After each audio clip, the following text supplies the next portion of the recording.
The clock read 9:15 a.m. when the hurried sound of leather shoes echoed through the 38th floor of Montenegro Enterprises. There he was, Eduardo Montenegro, the CEO known for his coolness and ruthless business acumen, pacing back and forth with his cell phone glued to his ear. His once confident eyes now reflected a rare nervousness. "How can this happen now?" he shouted, his deep voice reverberating off the glass walls of the office. A few meters away, 3 black cars had just pulled up to the main entrance. Inside, representatives of Japan's largest technology company were waiting to board. A $500 million contract was about to be signed, and the slightest mistake could ruin everything. Outside the room, Eduardo's personal assistant, Camila, was running from one phone to the other, her forehead covered in sweat. "Sir, I've already tried every translation agency in the city.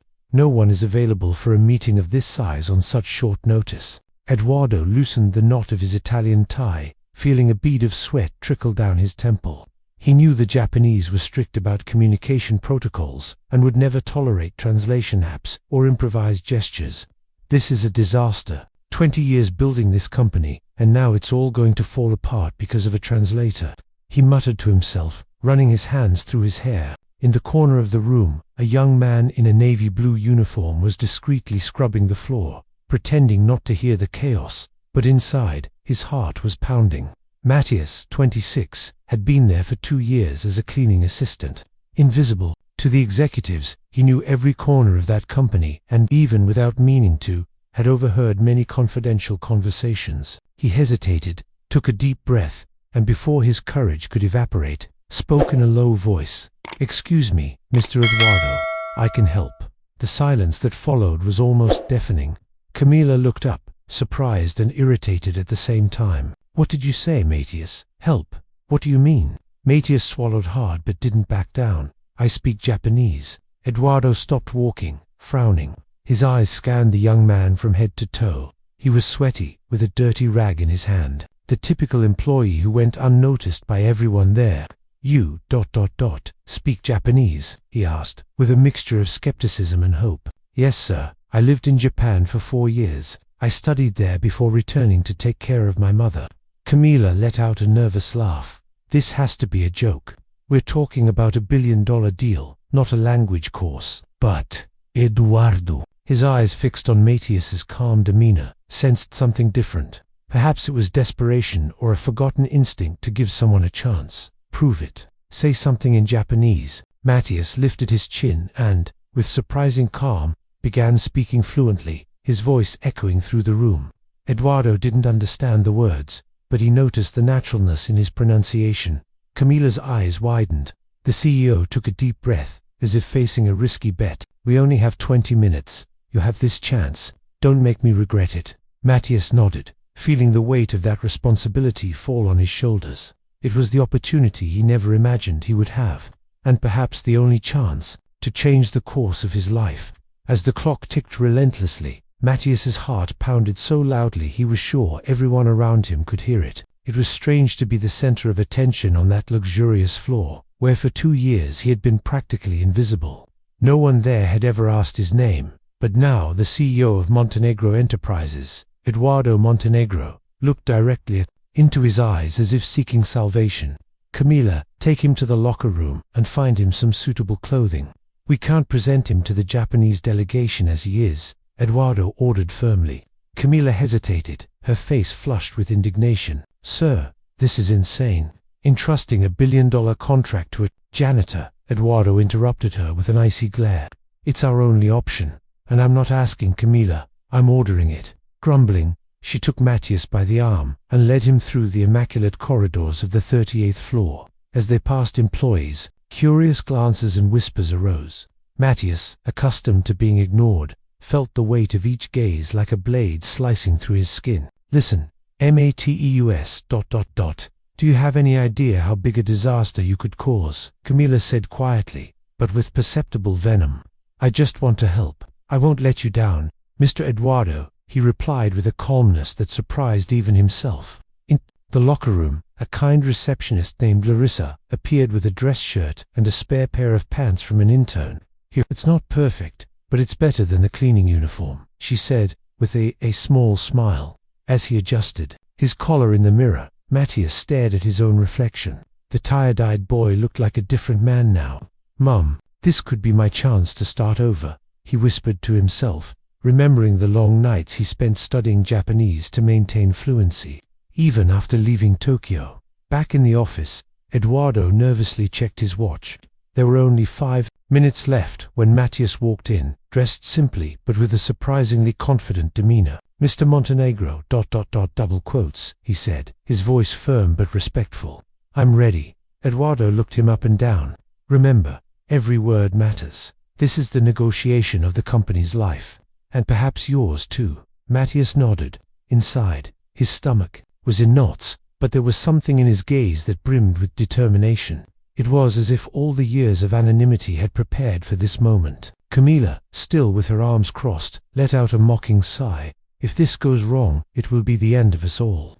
But Eduardo's mind was already made up. "Then let's go to the meeting room, and may God help us." As they walked together to the imposing glass room, Matthias's footsteps echoed like a warning. This would be the moment that would change his life forever, ... for better or worse.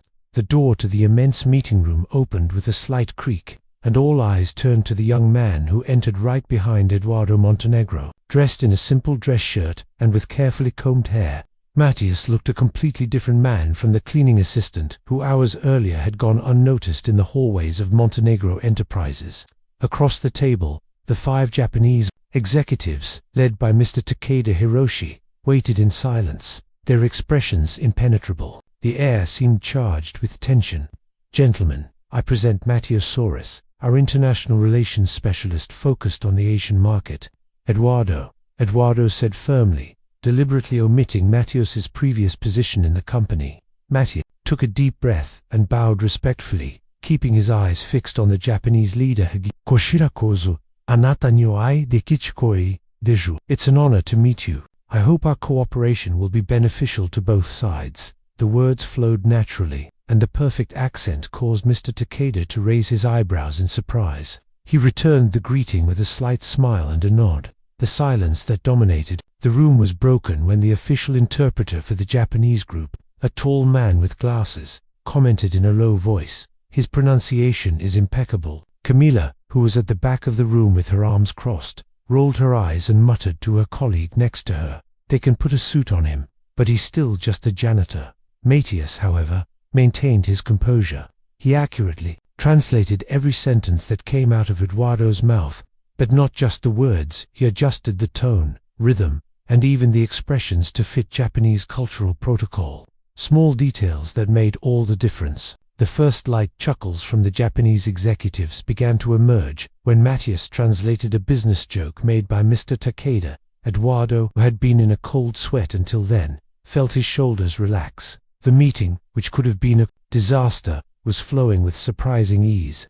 But amidst the atmosphere of relief, a venomous voice echoed through the room. "Perhaps we should share with our distinguished guests the unique path Mr. Matthias has taken within Montenegro Enterprises." It was Marcelo Duarte, the envious executive who had frowned on the opportunity given to the cleaning man from the start. He gave a mischievous smile, as if he were about to reveal the company's dirtiest secret.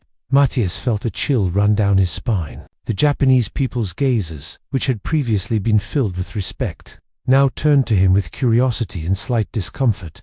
Eduardo's eyes widened, and with an authoritative tone, cut Marcelo off. "That's beside the point, Marcelo, continue, Matthias." But the damage had already been done. The light atmosphere of the meeting had become heavy again. Matthias swallowed hard, and, with all the calm he could muster, spoke again. "Gentlemen, in Japanese culture, what defines a professional is not their current position, but their integrity and constant striving for improvement. Allow me to demonstrate this with the work we are presenting." The sentence, spoken in Japanese with a calm and firm tone, made Mr. Takeda stare intently at Matthias. For a moment, it seemed as if the fate of that negotiation hung by a thread. The silence in the room was so heavy it seemed to suffocate the air. After Marcelo Duarte's provocation, the mood had changed. Mr. Takeda Hiroshi, leader of the Japanese delegation, folded his hands on the table, his serious gaze fixed on Matthias. "It was impossible I didn't know what he was thinking, but in cultures like Japan, hierarchy and professional image carried a weight that couldn't be ignored. Eduardo Montenegro, sensing the danger, tried to regain control. "Gentlemen, let's focus on the contract. Our goal here is a solid and productive partnership." But Marcelo's damage had already left its mark.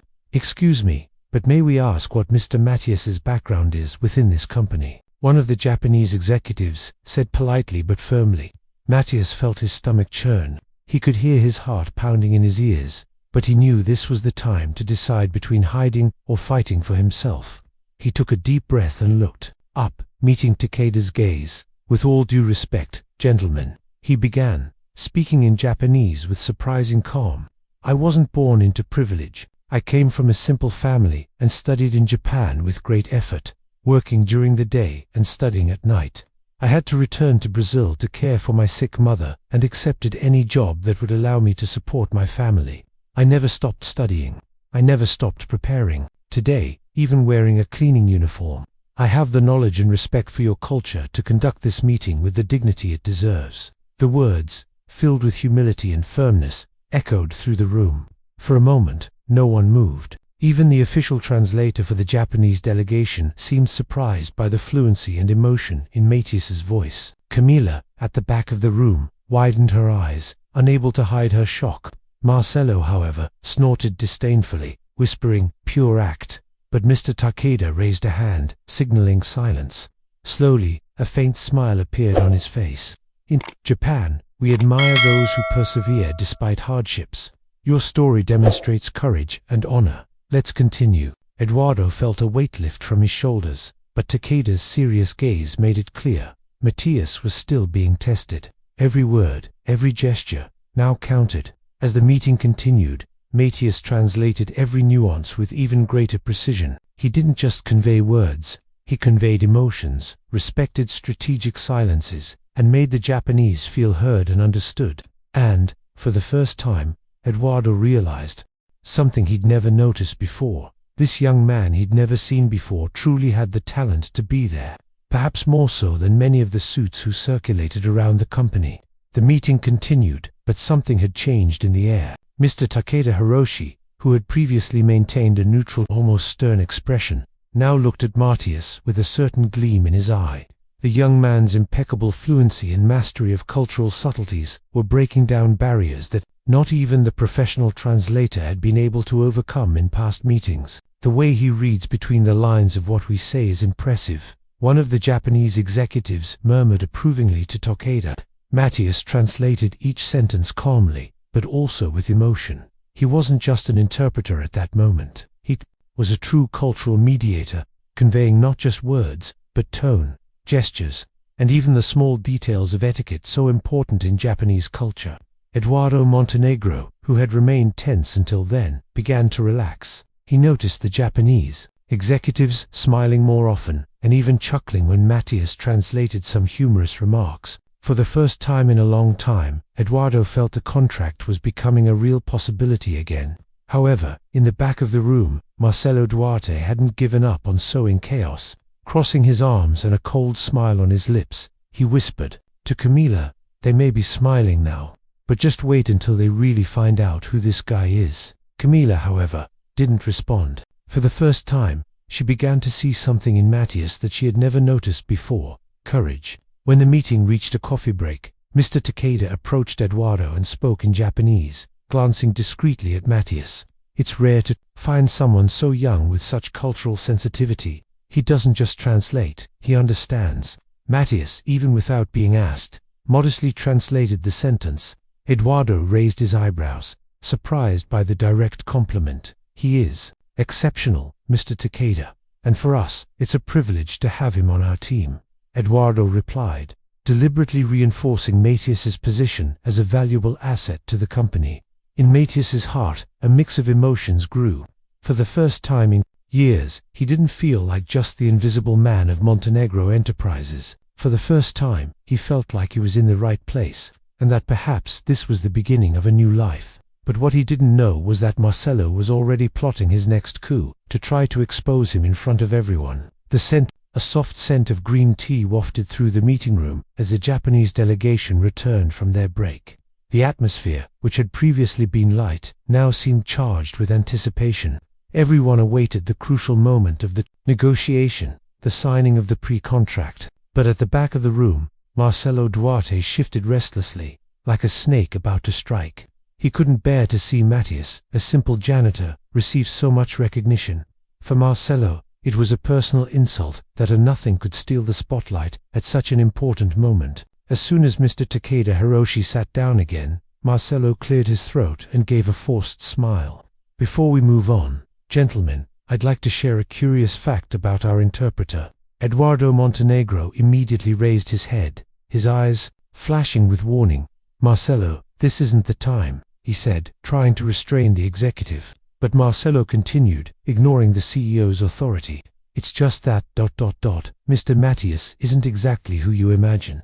Until yesterday, he didn't hold any executive position here. In fact, he's one of our cleaning staff. The silence that fell was almost unbearable. The Japanese executives looked at each other, clearly surprised. In Japan, professional hierarchy was a cultural pillar, and a revelation like that could be interpreted as a serious breach of protocol. Camila put her hand to her mouth, shocked by Marcelo's boldness. Eduardo clenched his fists on the table, struggling not to explode in front of the guests. And then, all eyes turned to Matthias. He took a deep breath, feeling the weight of the moment crush him. This was the crossroads of his life. He could either fall apart or prove, once and for all, who he truly was. Standing with surprising calm, he inclined his head slightly toward Mr. Takeda and spoke in Japanese, with a serenity that made even Marcelo swallow hard. It's true, gentlemen. For 3 years, I worked as a janitor at this company. But in those same 3 years, I studied, observed, and learned more about international negotiations than many who hold important titles. He paused, looking directly into Takeda's eyes. In Japan, there's a proverb, Nana Kurobi ya Oki, fall 7 times, get up 8. That's how my life has been.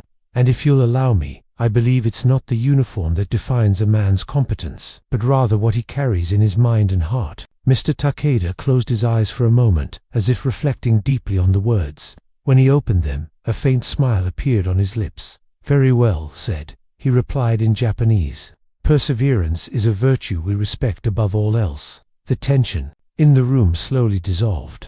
Eduardo let out a sigh of relief, while Marcelo seemed to shrink in his chair, defeated by his own venom. And in that instant, Matthias realized, the meeting wasn't just about a billion-dollar contract, it was about the chance to change the narrative of his own life. Silence still hung over the room, but it was a different kind, no longer heavy and suspicious as it had been minutes ago, but charged with an almost reverent curiosity. Matthias sat back down, maintaining his erect posture and steady gaze. Inside, his heart was beating like a drum, but outwardly, he exuded a calm worthy of a true diplomat. Mr. Takeda Hiroshi, leader of the Japanese delegation, touched his chin thoughtfully and leaned in to speak quietly to one of the executives beside him. After a brief exchange, Takeda turned to Eduardo and Matthias with a serene smile.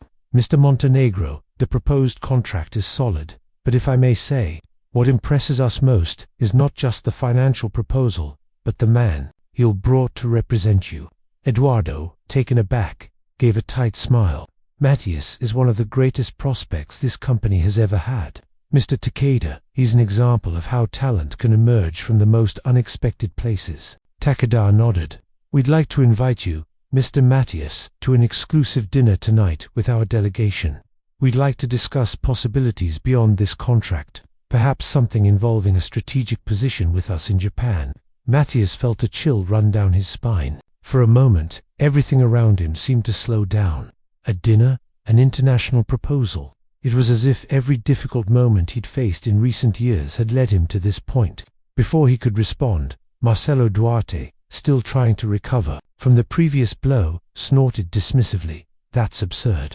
We can't allow a cleaning employee to represent our company like that. What will happen when the media finds out? But this time, the voice that silenced him wasn't Eduardo's. It was Takeda's. In Japan, we respect people's essence, not just their positions. The Japanese executive fixed Marcelo with a cold look, and then he smiled at Matthias again. It's rare to find someone with humility and wisdom combined in one man, and that, is priceless.